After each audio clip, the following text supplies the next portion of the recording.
Olá, amigos, amigas, doutores, doutoras, sejam bem-vindos a mais uma palestra de atualização promovida pelo Instituto LivreNet.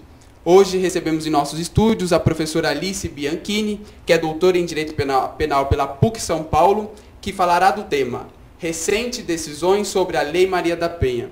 Aproveito para lembrá-los que todas as nossas palestras de atualização serão disponibilizadas sem nenhum custo adicional para o assinante do conteúdo do NET.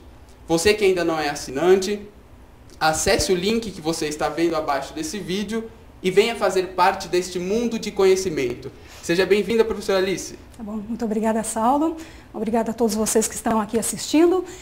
Esse tema que nós vamos abordar aqui, primeiro eu queria falar um pouquinho em relação a isso, né? Claro que é um tema pesado, é um tema bastante denso.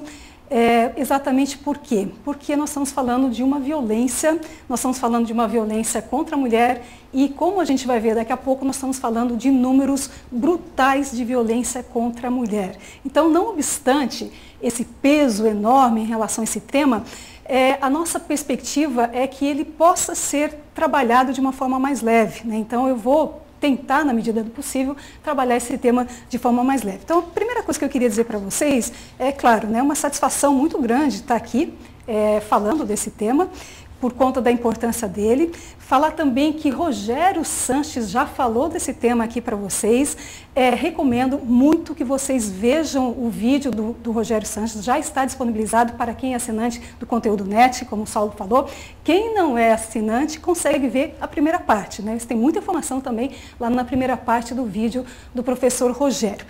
E ele falou muita coisa, eu assisti o vídeo, inclusive assisti 2 vezes o vídeo do professor Rogério, e exatamente para quê? Para que a gente não repetisse. Porque, na verdade, eu vou confessar aqui para vocês, na verdade era para nós dois estarmos juntos em alguma oportunidade. Mas a agenda do Rogério é difícil, a minha nem tanto, mas apenas que a gente não conseguiu compatibilizar as agendas, de forma que ele veio num dia e eu vim no outro. Infelizmente. Seria muito agradável estar com o Rogério agora neste momento, né?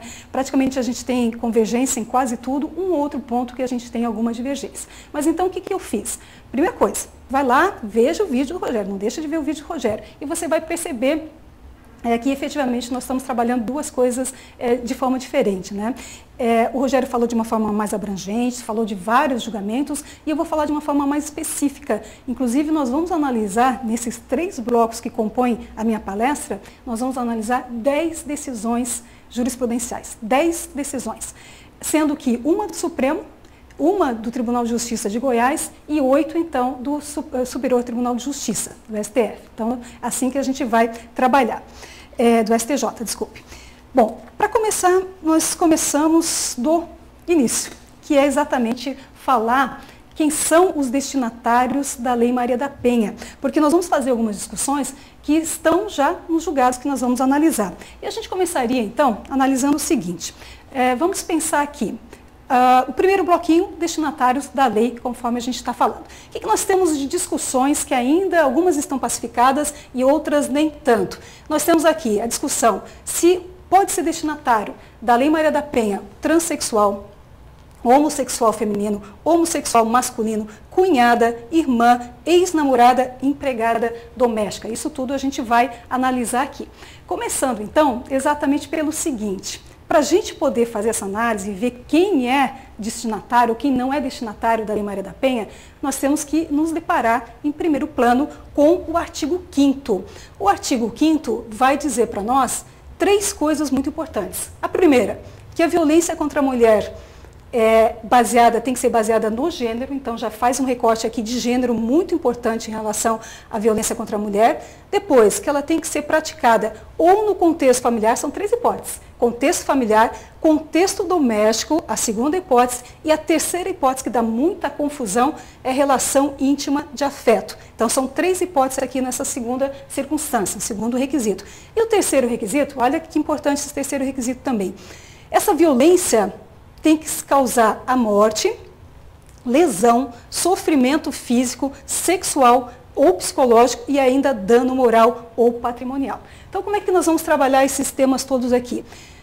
O primeiro requisito, que é a violência de gênero, e o segundo requisito, contexto familiar, doméstico ou numa relação íntima de afeto, nós vamos trabalhar nesse nosso primeiro bloco. Então, nesse primeiro bloco que a gente vai falar isso. No segundo bloco, nós vamos ver a terceira circunstância, que são aqueles tipos de violência. Isso a gente vai falar no segundo bloco, nós falaremos disso. Agora, o que é muito importante a gente começar falando, e que tem dado muita confusão, e eu já tenho acompanhado muitos processos judiciais em que essa confusão está instaurada, que é exatamente saber quando que essa violência é uma violência baseada no gênero. Então, é importante a gente trabalhar a questão de gênero agora.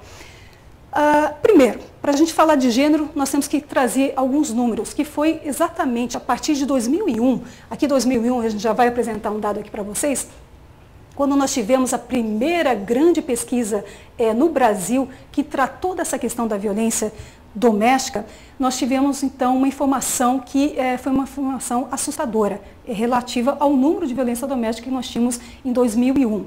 De lá para cá, outras pesquisas foram realizadas, a situação melhorou um pouquinho, mas se percebeu, já se intuía isso, mas se percebeu que a questão da violência doméstica no Brasil é algo bastante sério e as cifras são extremamente elevadas. Bom, a partir dessa informação, que nós temos muita violência contra a mulher no Brasil, principalmente quando a gente compara os números brasileiros em relação à América Latina e principalmente ainda em relação à Europa, né? Realmente nós estamos muito disparados na frente em relação a esses números.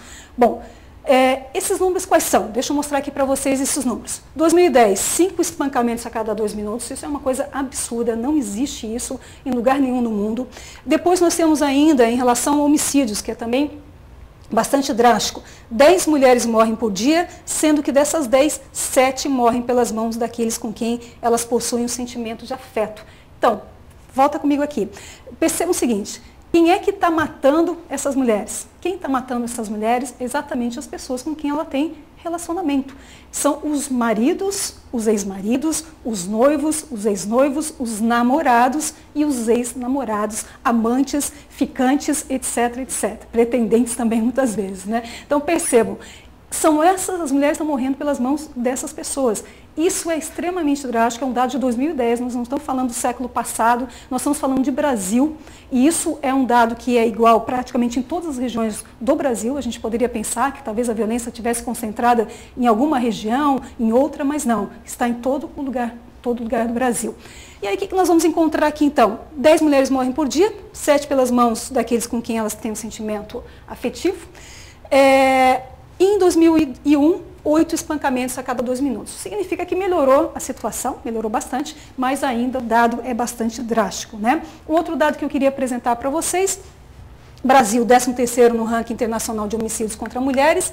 Das mulheres que sofrem violência no Brasil, dados agora de 2011, do ano passado, 20% sofrem violência todos os dias, 13% semanalmente, também 13% quinzenalmente e 7% mensalmente. Ou seja, vejam esses dados realmente bastante sérios, né? As mulheres têm sofrido violência todos os dias. A partir daí, a gente tem uma imagem que eu queria mostrar para vocês aqui, que vai mostrar bem a questão da violência de gênero. Percebam o que nós temos aqui.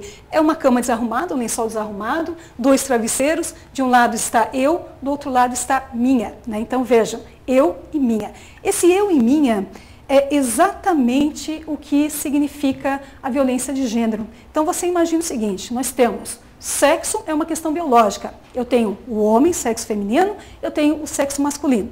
Sexo feminino e sexo masculino. Agora, gênero é uma categoria sociológica. Nós nos apropriamos, então, de uma categoria sociológica para falar de violência de gênero, significando dizer o seguinte, numa sociedade, toda sociedade acontece isso, sempre aconteceu isso, existe uma distribuição de tarefas, uma distribuição de papéis. Até aí não tem nenhum problema. Aliás, viva a diferença entre homens e mulheres, eu sou uma primeira a defender a diferença entre homens e mulheres.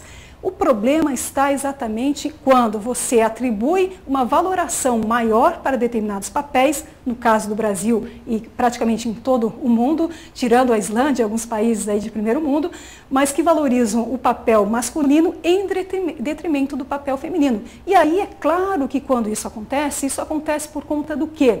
Por conta de preconceitos, por conta de discriminação, por conta de ideia de dominação do homem em relação à mulher. Então, é isso que está no bojo da discussão da violência de gênero. Isso que vai trazer essa preocupação, então, em relação à violência de gênero. E eu queria mostrar para vocês ainda outros tipos de violência, porque até então a gente falou de violência física ou no caso de homicídio, né? Mas nós podemos falar aqui também outras violências, que é a desigualdade salarial. Vejam aqui, ó. Mulheres recebem salário 32,9% menor do que os homens, muitas vezes nos mesmos cargos. Outra forma de violência também, a dupla jornada feminina, porque a mulher, quando ela tem essa dupla jornada, o que acontece com ela? Ela não pode estudar, ela não pode trabalhar com o seu lado intelectual, porque ela está com sua parte manual toda aqui comprometida. E o que acontece com esse dado? 25 horas da semana da mulher é dedicada à casa, contra 9,8% em relação aos homens. Então, imaginando, né, que nós, mulheres, sofremos violência, corremos riscos enormes, fatores de violência em relação à morte, ganhamos menos, e mais do que isso, ainda por cima, temos essa dupla jornada, o resultado final disso tudo está aqui que eu quero mostrar para vocês. Ó. Os homens são mais felizes do que as mulheres, e não poderia ser diferente, né? Então, realmente, nós temos aqui uma pesquisa de 2007, vai mostrar isso. Os homens são mais felizes do que as mulheres. E só para a gente ter uma ideia desse índice de felicidade, nós temos assim: em primeiro lugar estão os homens casados, em segundo lugar estão os homens solteiros, e em terceiro lugar, claro, chegaram as mulheres, né? Mas qual mulher, solteira ou casada? As solteiras. Para ficar lá na berlinda, o último lugar, as mulheres casadas. Então é uma situação complicada que a gente vive no Brasil, porque percebam, o mais feliz é o homem e a menos feliz é a mulher. Está tudo errado aqui, as meninas que são casadas estão preocupadas com o assunto, né? Os meninos casados são super felizes, mas as meninas casadas estão preocupadas. Então, realmente é um problema sério que a gente vai acontecer. Agora, por conta disso, vai acontecer aqui, até para a gente relaxar um pouquinho, né? Estamos trazendo tantos dados brutais, tantos dados pesados aqui, mas entendam a questão do gênero através dessa brincadeira que eu quero fazer aqui com vocês. Então, a mulher vai lá na fonte de desejo e ela está desejando. Desejo não ter que cozinhar, limpar, passar, ganhar mais dinheiro e trabalhar menos. Tudo isso é o que ela deseja, né? E aí vem, ela joga a moedinha e o desejo dela, então, se concretiza, ela se transformando num homem, né? Então, essa que é a questão aqui, que diz bem aonde que nós estamos em relação a esse tema. Bom, falei tudo isso para chegar exatamente na questão de quem é o destinatário da Lei Maria da Penha. E nós estamos falando da questão de gênero, mas a partir daí a gente já pode fazer algumas discussões interessantes. Começando aqui. Transexual. Transexual nós sabemos, né, ele realmente mudou de sexo aqui. Então nós temos decisão do Tribunal de Justiça de Goiás, que aceitou a possibilidade de, no caso de transexual, ser destinatário da Lei Maria da Penha. A questão de homossexual feminino e homossexual masculino, no caso de feminino, não tem dúvida nenhuma na doutrina. Na jurisprudência nós não encontrei nenhuma decisão a respeito disso, mas na doutrina não tem dúvida. No que tange o homossexual masculino, então tem uma decisão que não diz respeito à Lei Maria da Penha, mas que traz a Lei Maria da Penha para fundamentar a decisão. E aí, se a gente for ler o artigo 5º da nossa Lei Maria da Penha, que diz o seguinte: as relações pessoais enunciadas nesse artigo independem de orientação sexual. Ora, se as relações pessoais independem de, relação de orientação sexual, pronto, tranquilo. É claro que evidentemente também vai albergar, né, também vai ampliar essa proteção para os homens. Agora, homossexual masculino, desde que, volto a dizer, nós temos que ter uma relação de gênero, em que um homossexual, né, um deles, do casal, assuma o papel de homem e o outro, então, assuma o papel da mulher. E aí não haveria dúvida nenhuma que nós temos possibilidade. Outras questões aqui para a gente ver. A cunhada, empregada doméstica, ambos aqui estão dentro desse contexto, que é o inciso 1º do artigo 5º.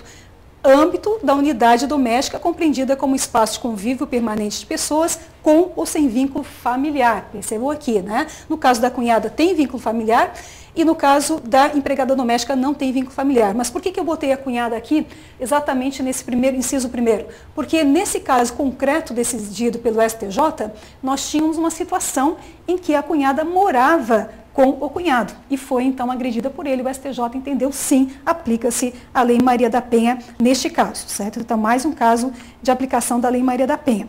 Um outro caso que eu queria discutir com vocês. Agora nós estamos falando da irmã, uma decisão bastante recente, agora de fevereiro deste ano, que diz que sim, aplica a Lei Maria da Penha para a irmã. E irmã, então, estaria encoberta, albergada aqui no inciso 2º do mesmo artigo 5º, que principalmente essa questão foi discutida aqui pelo STJ. Não se exige coabitação. Não há dúvida nenhuma disso, né? Então nós temos aqui o âmbito familiar e no âmbito familiar também, claro, que se pode aplicar a Lei Maria da Penha. O caso mais controvertido, na verdade, a gente vai ver agora, que é a situação do ex-namorado. Então nós temos aqui a STJ, também duas decisões, aliás, uma decisão em relação a esse tema, de 2009, que permite. Mas nós já tínhamos antes, aqui em 2008, uma decisão também do STJ que era contra a possibilidade de aplicação para ex-namorado, né? Agora, se nós formos analisar o artigo 5º, inciso 3º, que diz o seguinte: em qualquer relação íntima de afeto na qual o agressor conviva ou tenha convivido com a ofendida, independentemente de coabitação. O que nós precisamos encontrar é que, no caso concreto, e isso foi analisado pelo STJ, no caso concreto nós temos que verificar exatamente isso. Como foi essa relação íntima de afeto, se efetivamente ela existiu. Existindo a relação íntima de afeto, ou seja, se é um namoro mais sério, se havia efetivamente uma ideia do namorado de se apropriar da mente, do corpo e da vida, né, da namorada, então tudo isso tem que verificar a questão de gênero e, estando presente no caso concreto, claro que se aplica também a Lei Maria da Penha. E por conta dessa divergência que o próprio STJ vivenciou durante algum tempo, hoje está basicamente pacificado. Mas por conta disso é que houve, então, uma proposta de um projeto de lei para alterar a Lei Maria da Penha, incluindo, então, categoricamente e expressamente a possibilidade de ex-namorado. Tudo isso aconteceu por quê? Porque havia, na época, então, uma divergência que se cabia a aplicação da Lei Maria da Penha para ex-namorado, se não cabia, até que isso, então, ficou pacificado. Bom, vimos nesse nosso primeiro bloco, então, a questão dos destinatários da lei. Eu só queria finalizar esse primeiro bloco dizendo o seguinte: uma grande crítica que é feita à legislação brasileira, à Lei Maria da Penha brasileira, principalmente essa crítica é feita no exterior, é no sentido de que, infelizmente, a Lei Maria da Penha foi tímida, na medida em que ficou apenas tratando da violência doméstica, ou seja, violência doméstica ou familiar, e deixou de lado outros tipos de violência de gênero também bastante importantes e que tem uma incidência bastante séria também na vida das mulheres, que são, na verdade, duas, que é a violência de gênero na questão educacional e principalmente a violência de gênero na questão do trabalho. Então essas duas ficaram de fora. Há uma crítica bastante severa em relação à nossa Lei Maria da Penha no que tange isso. Eu só concluo dizendo que, não obstante ter ficado de fora, não obstante serem importantes, toda a justificativa da Lei Maria da Penha realmente está voltada para a questão do que acontece dentro de casa. E é exatamente a questão da vulnerabilidade da mulher que será o tema, então, do nosso próximo bloco, que é vulnerabilidade situacional dessa mulher que é vítima de violência doméstica e familiar. Então, ficamos nesse primeiro bloquinho por aqui e já a gente está indo para o segundo bloco.